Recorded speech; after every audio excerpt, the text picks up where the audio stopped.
Ahoj a vítejte u našeho dalšího videa. V tom posledním jsem vám slíbil, že se dneska podíváme na naší Vladinu, a to jak zvenku, tak hlavně zevnitř. Mimo to zjistíte, jestli se nám podařilo a jak umístit naše vyprošťovací wafle. No a taky prozradíme, kamže se to vlastně letos chystáme a co nás tedy na cestě může všechno čekat. Jdeme na to!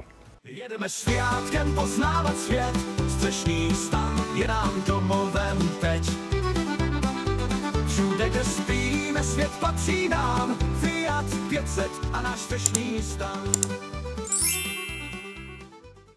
No asi začneme tam, kde jsme minule skončili, tedy vyprošťovacími deskami, takzvanými waflemi. Wafle musí být umístěny tak, aby nepřekážely, aby za jízdy nespadly a aby se daly v případě potřeby rychle použít. A tak zbývalo to nejjednodušší. Najít prostě místo, které by splňovalo všechny tyto požadavky. Teď budu zjišťovat, že to je... Ano, takhle je to moc krátký. Takhle je to moc dlouhý. Ty vole. Nebo to mít takhle, což by šlo. No. Jdu měřit. 52 metrů.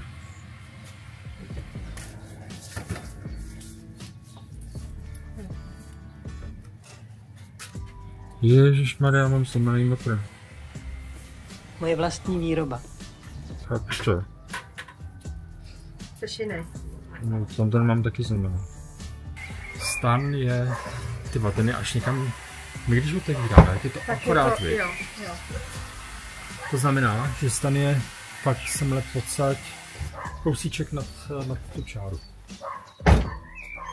Takže se mu podsadí někam stan. No, tak tam je to blbost vlastně dát.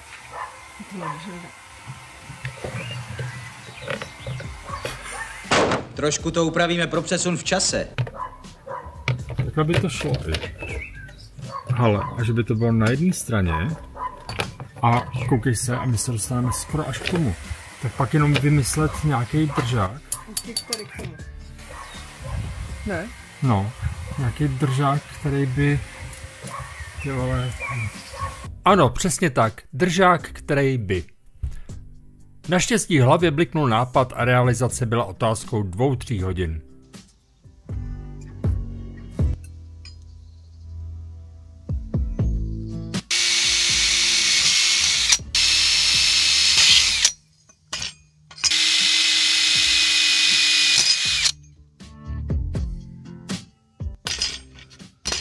Něco vážného, pejsku?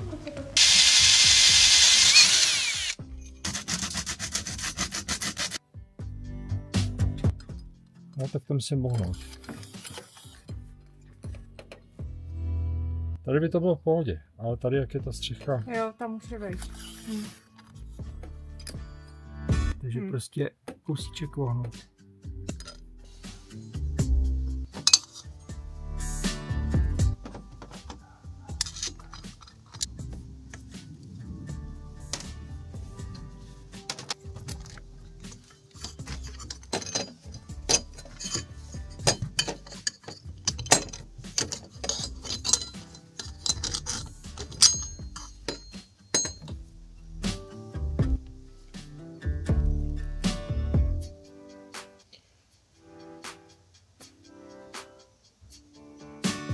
Takový 2 cm musí dolů. 2 cm dolů a centimetr zvětšit závit. Tak to bude.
Další velmi důležitou a nezbytnou součástí každé expediční káry jsou prý i skalpy v podobě samolepek míst či zemí, kudy auto s posádkou projelo.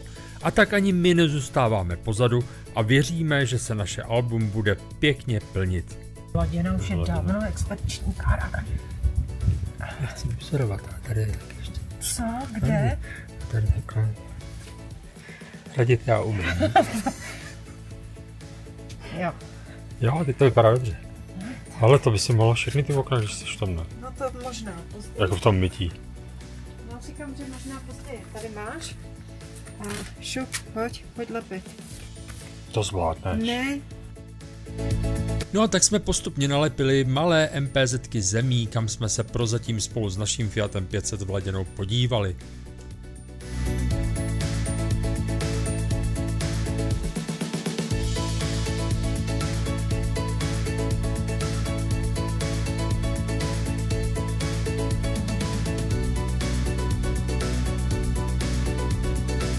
Ale teď honem zpátky ke slibu, že se mrkneme společně na Vladěnu, respektive na to, co v ní vezeme. A začneme u nás vepředu v autě. Tak první, co vidíte, je kaplička. Osobně si myslím, že to je modlitebna každého řidiče, aby po nastartování všechny kontrolky zhasly. A hned druhé, co vám blikne určitě do očí, je tenhle náklonoměr. Ten nám ukazuje, jakým směrem jedeme, kolik je hodin, jak je na tom naše autobaterie, v jaké nadmořské výšce jsme a dokonce ukazuje i souřadnice místa, kde se zrovna nacházíme, plus jakou rychlostí aktuálně jedeme. A samozřejmě je to náklonoměr, takže to nejdůležitější, co ukazuje, je momentální sklon auta. Náklonoměr nám prozradí, že nejsme v úplné rovině. No a jak se do té roviny dostat? K tomu nám slouží tyhle nájezdy. Vypadá to jednoduše, ale dostat auto do roviny bývá někdy docela velká alchymie. Ale zpátky do auta. Při minulé expedici kolem Baltu jsme měli v autě autorádio s navigací, které jsme si pořídili z Číny a rádio fungovalo, jak se mu chtělo. Zhruba po roce od pořízení se ale definitivně unavilo a tak jsme se vrátili k originál rádiu. A navigaci tedy budeme řešit pomocí papírové mapy anebo mapy v telefonu. Tak, tady máme i klimatizaci, která klimatizuje jakž takž. Ovšem jenom pokud jedete po rovině nebo z kopce. Pokud jedete do kopce, tak ty kobily, které jsou zapotřebí na klimatizaci, potřebujete na výkon.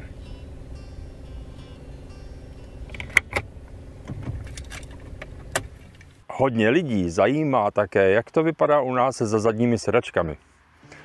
Tak se jdeme podívat. Takže na zadní straně sedačky řidiče máme nouzové prkénko poslední pomoci a na boku nohy dřevěného roštu pak máme i hasící přístroj. Samozřejmě obojí je určeno pro kalamitu, ale každé pro jinou. Po demontáži zadní sedačky nebo zadní lavice nám zůstala hodně nerovná plocha, kterou jsme se snažili vyrovnat takovým provizorně udělaným dřevěným roštem. Na ten jsme pak dali ten organizér, ve kterém budeme mít naše osobní věci, oblečení a tak.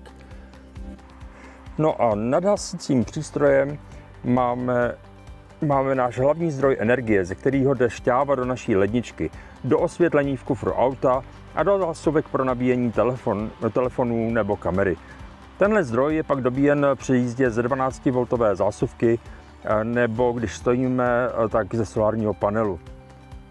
A samozřejmě ho můžeme dobíjet i z klasické elektrické zásuvky. No a když jsem zmínil solární panel, na ten se musíme jít podívat z druhé strany auta. Solární panel máme tady hezky na boku. O tom, kolik dává, tak to jsme si říkali v minulém videu. Tady máme pak skládací dřez, no a za ním je vidět náš 10litrový kanistr na pitnou vodu. Tady nahoře, tady vlastně jsou, je tam vidět, kde to máme, tady a tamhle máme ty sklopní držáky, s kterými jsem se v minulém díle tak trošku stekal, na kterých nám drží skládací židle, nebo křesla teda, skládací stůl a za nimi jsou pak ještě plážový rohože.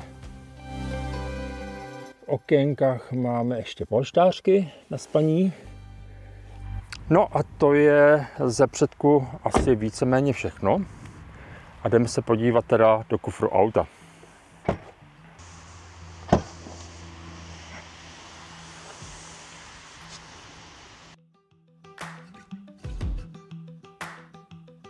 Tady nahoře máme nabíjecí baterii, která nám čerpá vodu z našeho kanistru. A mimo ní je tady pracovní prostor pro vaření, nebo při vaření.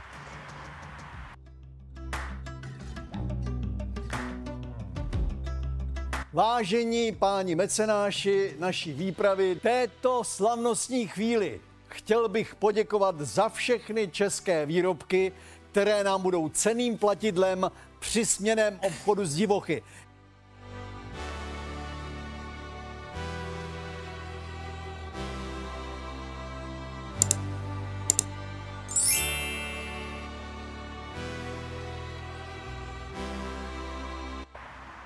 Vlevo nahoře máme zásuvku na dobíjení našeho zdroje.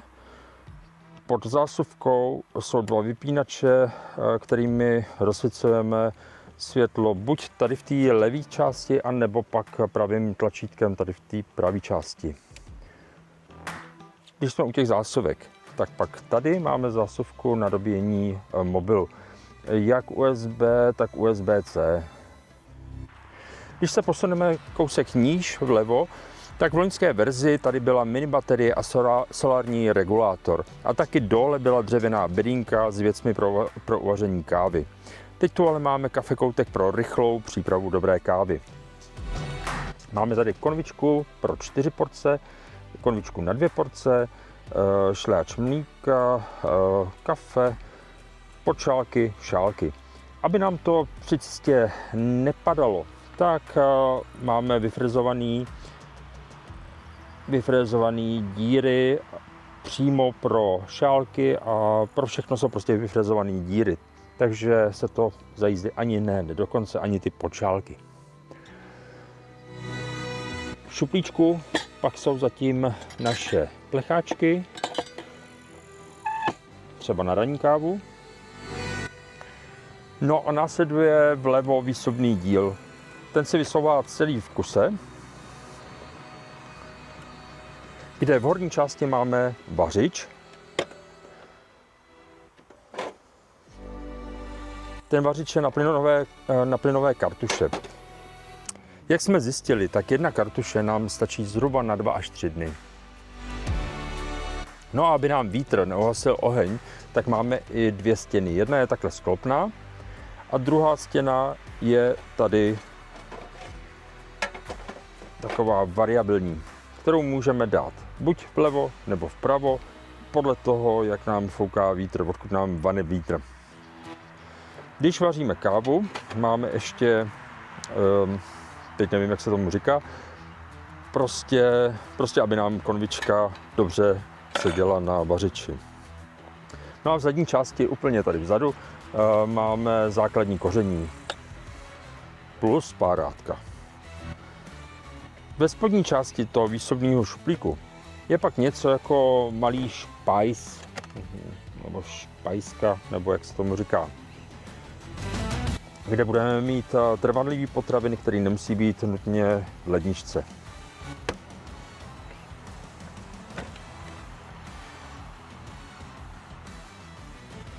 V případě, že by bylo horko, tak tady máme ventilátor, který můžeme zavěsit, můžeme odmontovat nožičky a zavěsit ve stanu, a který má 3 rychlosti foukání a pak má dokonce i osvětlení a to má taky 3fázový. Navíc má i časování, takže si můžeme dát, že chceme, aby foukal 1 hodinu, 3 hodiny nebo 5 hodin a pak se automaticky vypne. Dále tu máme takovéhle retro lampičky, které si večer zavěsíme, pokud nám nespadnou, který si zavěsíme takhle sem a hezky svítí.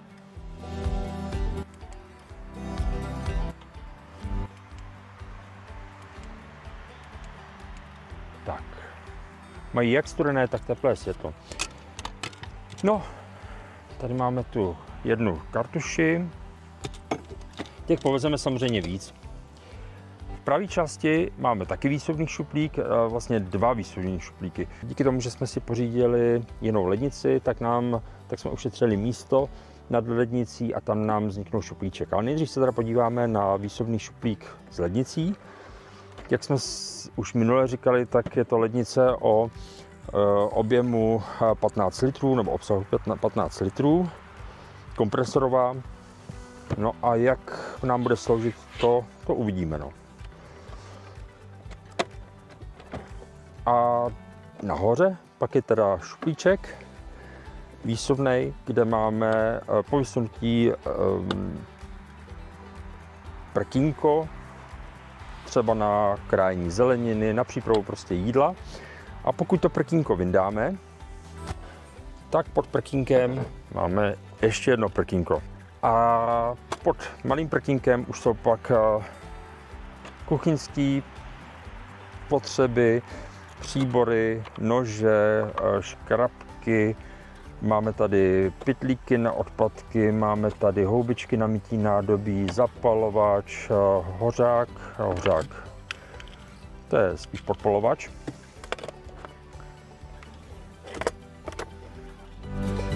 Tady máme ještě tašku a v té tašce máme, no tak drž ty potvor.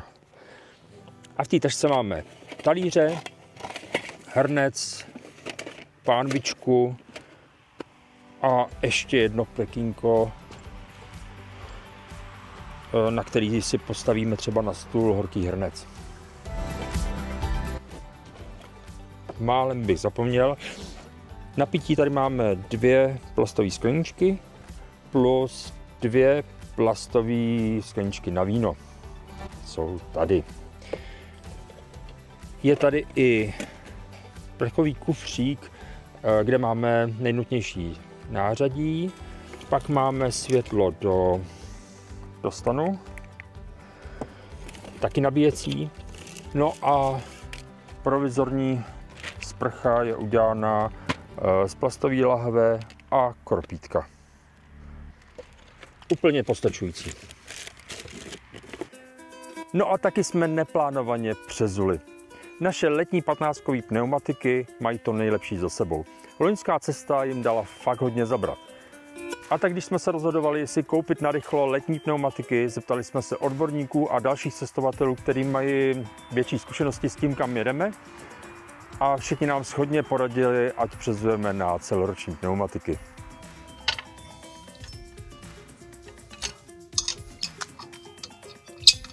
Jako technika výpravy Hober.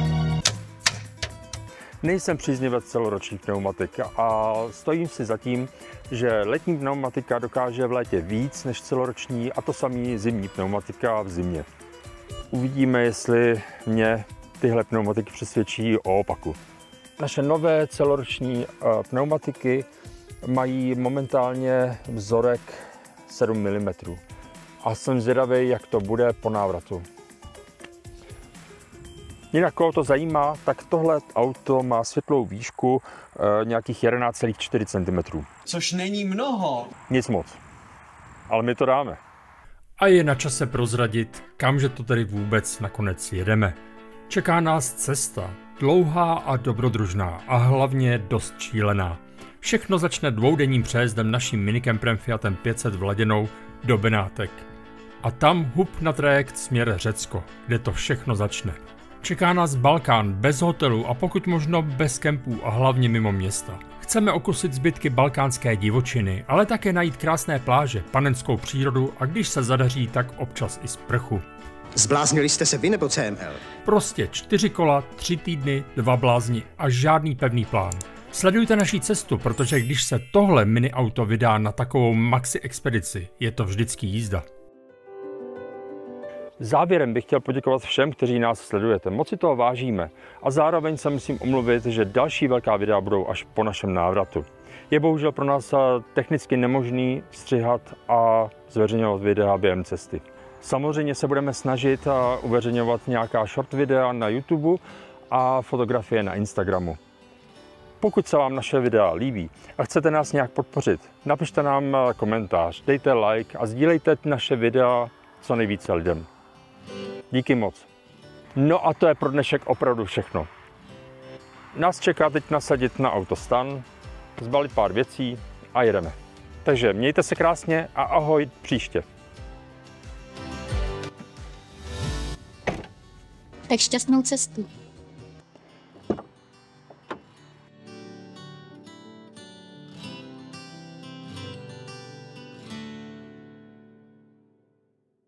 Vyladíme sny, co v hlavě máme, a pak se za stan na střechu nasadíme.